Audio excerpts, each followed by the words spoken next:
Hey guys, what's going on? It is Darth Cinema here. I am here along with. Anonymous Quincy. So, what you guys are about to listen to, this is us doing a reading of a story that we put in so much work and effort into. This actually came about from a very weird topic. Just going into a little history before we start. We were talking about our Halloween costumes in your car, weren't we? We were. She wanted to go as. She wanted to go as Masky, one of the proxies of Slender. No. I wanted to go as Jeff the Killer. Oh, remember? You Jeff the Killer, yes. And I wanted to go as the Joker. And then we got to talking what would happen if they meet, and then the idea came to both of us, what if Batman ended up encountering these monsters? I remember I randomly said, oh god, imagine what a horrible matchup that would be if Batman and Jeff had to work together. But then we put some serious thought into this, and then we realized how, if done right, how good this could become. There's a link down in the description below if you would like to read it. But if you'd like to listen, we will be doing the readings for you. We'll alternate chapters. So I'll be doing chapter 1, and Quincy here will be doing it, and we'll keep alternating, so on and so forth. And this will be determined by how quick we can get the chapters out. So if we aren't able to get it done, we're still hard at work on the next chapters. But we'll have, we have 7, 8 chapters ready for them? I think so. Alright, so without further ado, because we wasted a minute and a half of your time, let's dive right into Batman, Aura of Fear. Also, I apologize if things get any longer. I've been having some computer problems, so we've kind of only been working with one machine. So sorry. Alright, let's dive in. It was a quiet morning in Gotham, the sun shining brightly through the windows of Wayne Manor, and Bruce reading through the morning paper when a knock sounded on the door. Alfred answered it, and was greeted by a very peculiar sight. A teenage boy with leathery white skin, and the scar of a cut and smile across his face. His eyes were rimmed in black, probably the remains of what had happened to the eyelidless eyes and black hair down to his shoulders, accompanied by a young woman in a police uniform, hair tied back in a bun, and cold eyes locked on the boy, though she spoke first. "Good morning. I'm Officer Natalie Drake. Will we be speaking to the master of the house?" she asked, making the boy glare in the opposite direction, though he seemed more uncomfortable than angry. "I'm afraid not. Master Wayne is not up at the moment. Can I be of service?" the butler answered. He was lying, of course, but Bruce could do without the sight of the boy at the moment. "I'm afraid not. It's required that Geoffrey here speaks only to the head of each household," the officer elaborated. "What seems to be the problem?" Bruce asked, looking from the butler to the cop before his eyes set on Jeff. The policewoman looked up at him and smiled. "I'll take it you're Mr. Wayne?" she asked, Jeff looking up at Bruce and then looking away again. "Bruce Wayne," he smiled, holding out his hand. "And who might you be?" "Natalie Drake. I'm Geoffrey's parole officer," she explained, shaking the other's hand. "This is Geoffrey Woods. He was just released from the psych ward in his hometown and came here for parole in hopes of getting a fresh start. However, state law mandates that he needs to introduce himself to everyone in the area where he'll be living, so they know that while he was declared sane, there may be some risk to him." Again, the teen shifted, clearly not wanting to be the center of attention. Bruce turned his gaze on the teen, before nodding at the officer. "Thank you for bringing this to my attention, officer. Is there anything else you need of us?" he asked, looking from her to Geoffrey. "Just for Geoffrey to read the paper I gave him," she replied, looking sternly at the younger boy. Removing the folded paper from the pocket of his hoodie, Geoffrey began to read. "My name is Geoffrey Woods. I had just recently moved into 22 West Henry Street, and by state mandate have been required to inform you that I have just been released from the asylum in the town of which I previously lived. While declared sane and capable of being released back into society, I am still under house arrest until further notice, and may only leave the house accompanied by my parole officer. There is no need for alarm, and if any problems or concerns arise, please feel free to speak with Natalie Drake or any of your local Gotham police." Having said his piece, the teen returned the page to his sweater pocket and continued to stare at his shoes. Bruce nodded. "Thank you, Geoffrey." He turned to Natalie. "What made you decide to bring him here to Gotham? This isn't the best city in the world to raise someone like him." I realized, but it was also the only city I could find that wouldn't shun him for the scars on his face and his lack of eyelids.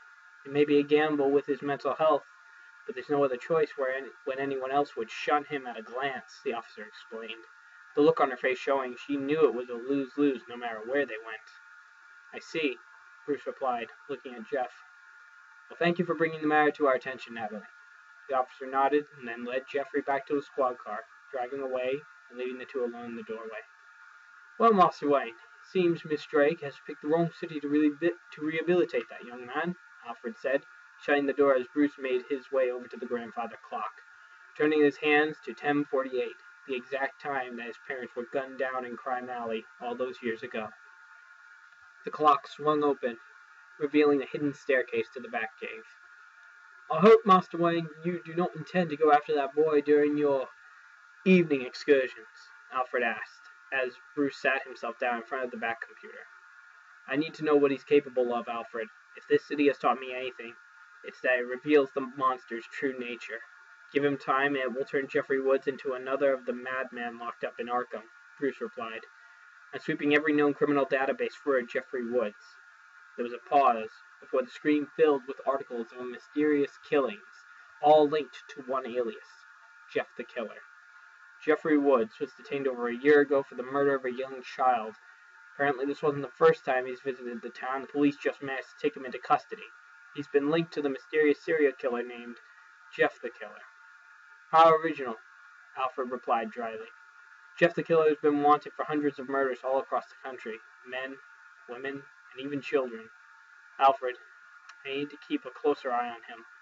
As long as he remains in Gotham, he's a potential threat to the city, Bruce said, his eyes scanning the various articles. Magic time skip. Later that night, taking another glance back at the door, Jeff finished lacing up his shoes and set the alarm on his watch. He wouldn't go far. He just needed some air and didn't want to listen to Natalie nag him about making a good impression. Besides, he had set his alarm so that he would have plenty of time to make it back, and he was safer alone anyway. He had heard stories of how dangerous Gotham City could be at night, so he made sure he had the kitchen knife as well hidden in his pocket of his hoodie, before slipping out of the window and raising his hood. Taking a breath of the crisp night air, he sighed. He could still hear the voices. Perhaps if he walked a bit, then the voices would leave him alone until he could get a doctor to increase his prescription. Picking a random direction, he started to walk, practically invisible on the still active streets of the city. He had been walking for quite a long while before looking around and realizing he had wandered too far. Internally cursing, he turned into an alley so he could check his GPS on his phone and find his way back. However, what he saw there caught his attention and made his stomach drop. 3 dead bodies, all brutally murdered, and blood staining the walls of the alley and the ground beneath them, and he was standing right there with a knife in his pocket and a criminal record. Shit, he deadpanned, hearing the sirens already approaching.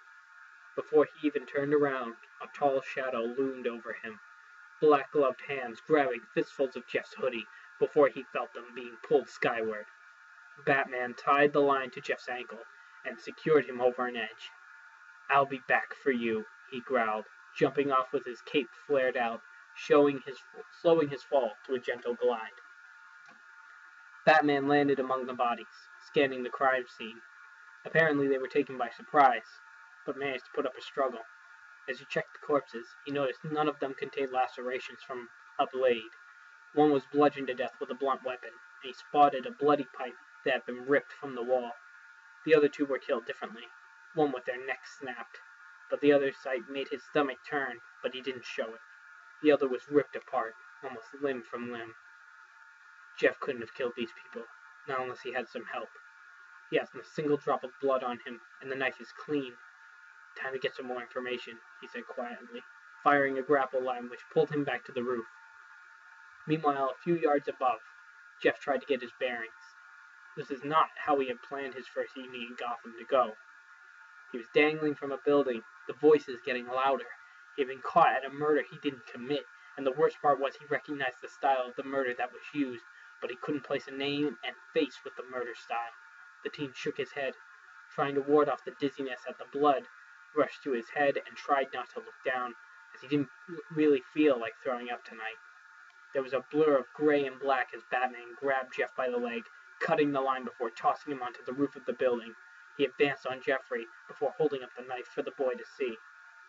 "Isn't it a little suspicious to be carrying this around in your pocket?" he asked, turning the blade over in his hand. "Not when you've researched how this city is at night," the other replied, his voice wavering ever so slightly. "You've been in and out of rehabilitation for your past murders, Jeff the Killer," Batman continued. "I've done my research on you as well. You along with all the other madmen in Arkham Asylum." Jeff's already wide eyes seemed to widen more before he grabbed his head and tried to run as fast as his legs would carry him. With a flick of his wrist, Batman threw a pair of bolas, which flew at Jeffrey before wrapping around his legs, immobilizing him long enough for the Caped Crusader to grab him again. "Now what were you doing?" he growled, holding him over the edge of a building. "I wasn't doing anything, I swear. I was just walking, and it was actually just stopping to find my way back," he answered, trembling heavily. Batman narrowed his eyes in a menacing glare. "There may not be blood on the knife, but you have a very detailed history of random killings." I didn't kill them, I swear. This isn't my killing style. But I do recognize the style. I really do. I can't think of the name of who it is, but I can figure it out, I swear," the teen gasped out, glancing down at the ground below and instantly regretting it as his trembling began anew, the voices in his head urging him to break the other's arm and escape. "Who did it?" he growled, shaking Jeff roughly. "I don't remember the name or face, but I know it's someone I know. You have to believe me," the teen replied, near frantic at the possibility of falling to his death for a crime he didn't commit. Batman narrowed his eyes, dropping Jeff back on the roof. "You're staying with me. Tell me everything you know about your criminal companions." His eyes narrowed in a glare, and the teen rose from the ground. You're insane if you think I'll just willingly tell you everything I know. I'm not a snitch, and I have to get home before my parole officer realizes I'm not in bed," he countered, deciding that he didn't really care much for this freak in a cape. "I could drop you from the roof, Jeff, if you refuse to cooperate," he growled. If he wasn't going to cooperate, he would have to take action. Any information he could get to help solve the murders was worth it. "You don't have the guts," Jeff growled, though moved towards the center of the roof to be as far from the edges as possible. That's when it clicked in the older man's mind. The famed recovering killer was afraid of heights. Faster than the teen could follow, Batman fired a grapple line in his legs, with the line wrapping around Jeff's leg. Grabbing him by the hoodie, he held Jeff over the edge once again. While Jeff was too busy worrying about his predicament, Batman secured the other end to the concrete at his feet, where it was hidden by his cape. "Tell me what I want to know, or else your parole officer is going to be picking you up at the hospital," he threatened. Again, the teen was trembling heavily, holding onto the Caped Crusader's wrist to add some extra assurance that he wouldn't fall. "You can't do this to me. I'm innocent," he argued, eyes darting down then back at the other's face after taking in the height of the drop. "Considering what I've heard about you, you're as far from innocent as the Joker," Batman growled, letting go, and Jeff fell for about 20 feet before the line stopped his fall. Gasping in fear and shaking heavily, he looked back up at the other, eyes filling with tears. Okay. I don't know for certain, but I think it may be someone I knew before I was caught and institutionalized. I don't know which one, but I'll tell whatever you want about the other ones that it could be." He finally relented, no longer hiding his blatant fear. Batman pulled him up and cut the line. "Tell me right now, and tell me about all of your friends." Taking a moment or two to breathe and try to calm his tremors, he finally started to talk, not looking the other in the eye. I knew a lot of psychopaths and murderers in my heyday. There was Laughing Jack. He's a clown, insane, and can disappear at will. An imaginary friend that's somehow manifested. Then there's Eyeless Jack, a bit of a wanderer, that one. He wasn't human. He had to keep harvesting organs from living hosts to survive, but he still killed if he had to. Then there was Ben. I never knew much about him, only met him a handful of times. I think he was trapped somewhere. Then there's the operator and his proxies. Toby Rogers, Kate, Tim, and Brian. They go by Tiki Toby, the Chaser, Masky, and Hoodie. All dangerous, all deadly, all human, except the operator. He was by no means human. He paused again, still breathing heavily before continuing. The operator went by another name too. A name I don't dare say. Don't want him knowing I'm talking about him. He was really tall, always dressed in a suit, and he had no face. I know it sounds unbelievable, but I swear that's the whole truth, he concluded, keeping his head down as he continued trembling lightly. Batman looked at him. What do you mean he has no face? Is he an alien? Jeff shook his head, keeping his eyes on the roof. No, not an alien. Monster, he replied, voice barely above a whisper, as his watch beeped on his wrist. A monster? You expect me to believe that? Batman asked, grabbing his arm. The younger jumped, looking Batman right in the eye. I know it sounds crazy, but it's true, I swear. Batman narrowed his eyes before dragging Jeff behind him. You're coming with me, he ordered. Wait, what? Why? I need to get home, Jeff demanded, regaining his footing and resisting the other's pull. I'm taking you to Arkham. There's someone I need to see, and until I'm done, I'm not letting you out of my sight. Hell no, you can't do this to me. I need to get home before I'm caught out of the house, he countered, glaring the other down and checking his watch. Not only should he have been walking back by now, by the time he would have gotten home walking, he would have still been 15 minutes past where he was supposed to have taken his pills. That explained the voices getting louder. If your story is true, I will bring you back home, Batman promised. I don't believe you. You just threw me off the edge of a fucking building, Jeff snapped, glare intensifying. Batman glared at him before grabbing him and pushing him to the ladder. Climb down, and don't even think of running. And what if I do run? He challenged, glaring coldly at the hero. You'll wake up with more broken bones than you would if you did what I said, the hero answered. Glaring coldly, the killer begrudgingly obeyed, climbing down the ladder and waiting at the bottom like a trained dog. Batman landed lightly next to him, as Jeff could hear the squealing of tires against the pavement. There was a bright light and a roar of a monstrous engine as the Batmobile pulled up on autopilot, homing in on Batman's GPS. Get in, Batman ordered. At first Jeff was still, stunned at the mere sight of the vehicle. Then he grinned, hopping into the passenger seat. When this is over, I'm definitely finding an excuse to drive this thing, he stated, really more to himself than to the owner of said vehicle. No, Batman said simply, gunning the engine and driving off to the Narrows, to the infamous Arkham Asylum.